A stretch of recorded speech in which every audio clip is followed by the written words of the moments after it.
Mes chers compatriotes, nous sommes en face d'un phénomène de vampirisme spirituel qui se traduit par un envoûtement psychologique et se manifeste par une dépendance totale, aussi bien matérielle, mentale que culturelle, ainsi que par un assujettissement et une subordination de l'adepte envers ses goûts.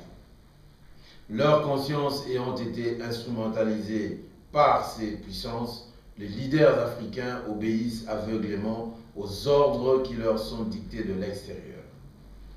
Au Congo, les actes de corruption et de malversation financière sont devenus tellement généralisés, si banalisés et si quotidiens.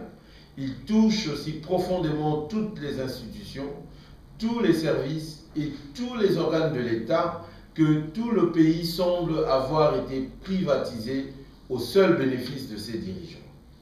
Dès lors, les détenteurs du pouvoir au Congo sont ainsi politiquement coupables et donc politiquement disqualifiés.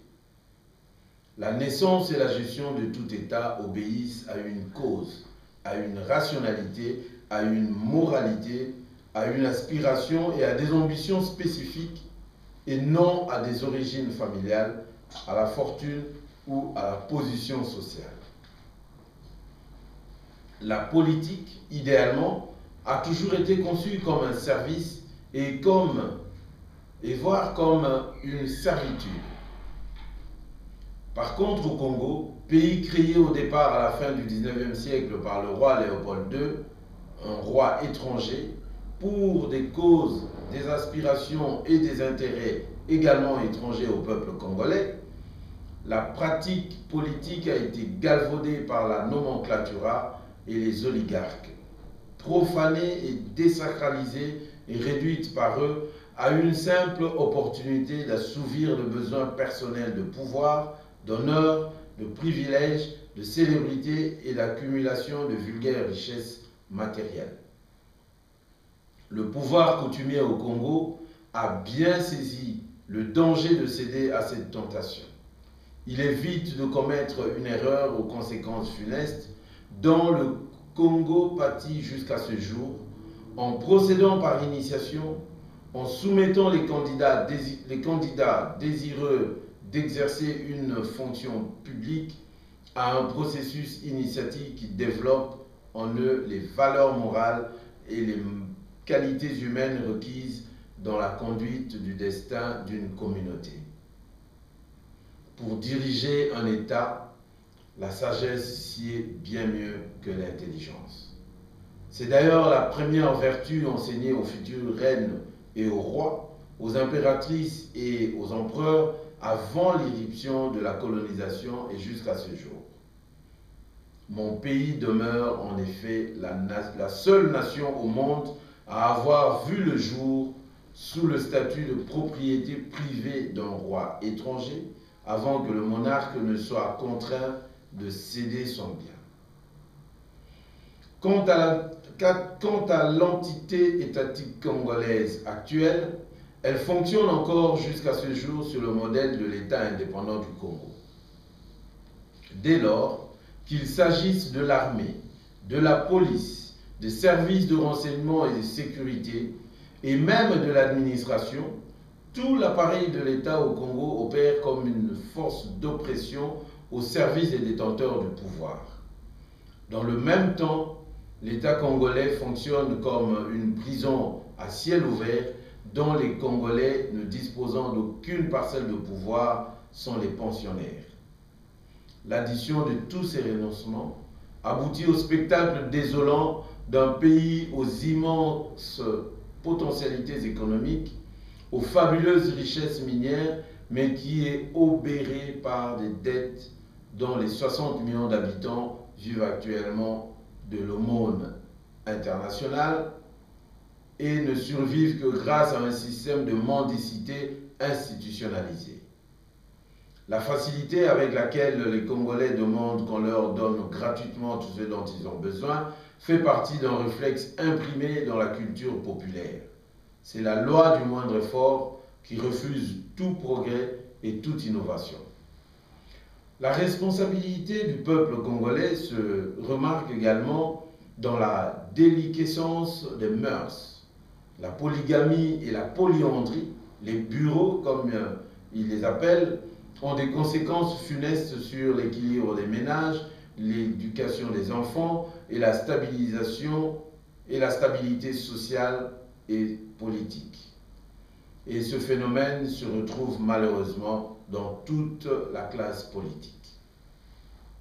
Mes chers compatriotes, le Congo a vécu les 51 premières années de son indépendance à tâtons, mais aucune formule n'a fonctionné. Tout d'abord, la démocratie parlementaire de 1960. Ce système politique engendra rapidement des crises politiques récurrentes, des rébellions et de mouvements sécessionnistes qui faillirent précipiter la perte du Congo à peine indépendant. Puis vint le régime militaire de Mobutu qui sévit pendant 32 ans et laissa le pays exsangue, économiquement ruiné, moralement abattu et politiquement sans repère.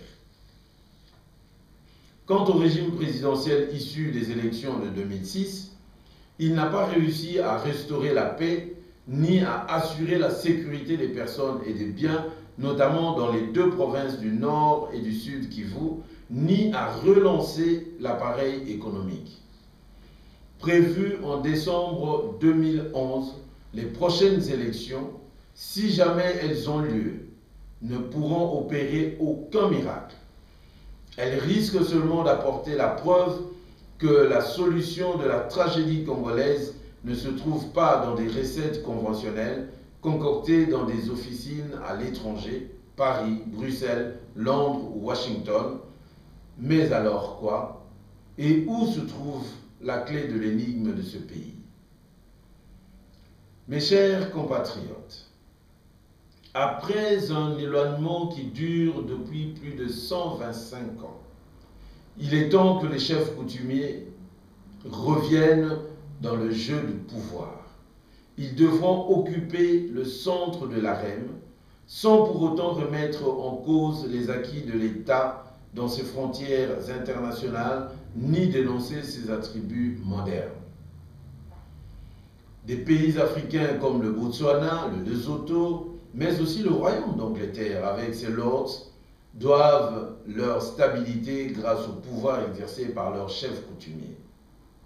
D'autre part, le Bénin et le Togo, mais aussi le Nigeria, ont su trouver un compromis entre les hommes d'État, les partis politiques apparus à la faveur des indépendances et le chef coutumier. Par contre, le Congo, lui, est malade et se languit de ses autorités indigènes, de celles dont il porte le deuil depuis plus d'un siècle, qui dirigèrent le peuple bantou installé dans le bassin du fleuve Congo et gérèrent leur destin depuis les temps immémoriaux. Le vieux cliché du chef traditionnel à la barbe blanchie, analphabète et illettré, assis devant sa case et fumant sa pipe en bois, est complètement dépassé depuis plus d'un demi-siècle. Pourtant, cette image qui a décidément la vie dure a survécu jusqu'à nos jours. L'écrasante majorité des chefs coutumiers revendiquent un baccalauréat. J'en connais qui sont détenteurs d'une licence en droit, en économie, etc. Mes chers compatriotes, le 30 juin 1960, c'est aux chefs coutumiers congolais et à eux seuls que l'indépendance aurait dû être octroyée, ou plus exactement rétrocédée. Je répète, signe et persiste en affirmant que l'indépendance du Congo aurait dû être restituée aux autorités traditionnelles congolaises le 30 juin 1960 et non donnée aux politiciens congolais. Pourquoi? Mais pour la bonne et simple raison que ce sont elles et elles seules qui perdirent le pouvoir, c'est-à-dire leur indépendance, leur souveraineté et leur liberté lors de la création et de la reconnaissance internationale de l'État indépendant du Congo le 26 février 1885. Il n'existait alors nul parti politique et aucun politicien congolais n'était encore né à cette époque. Ne bénéficiant d'aucune légitimité ni d'aucune ancienneté, niant en même temps l'antériorité du pouvoir coutumier, les politiciens congolais se sont emparés du pouvoir le 30 juin 1960 et depuis l'exercent sans discontinuer après en avoir exclu les chefs coutumiers. Les élites politiques et intellectuelles congolaises ont ainsi rejeté la pierre angulaire qui aurait dû soutenir tout l'édifice de la nation.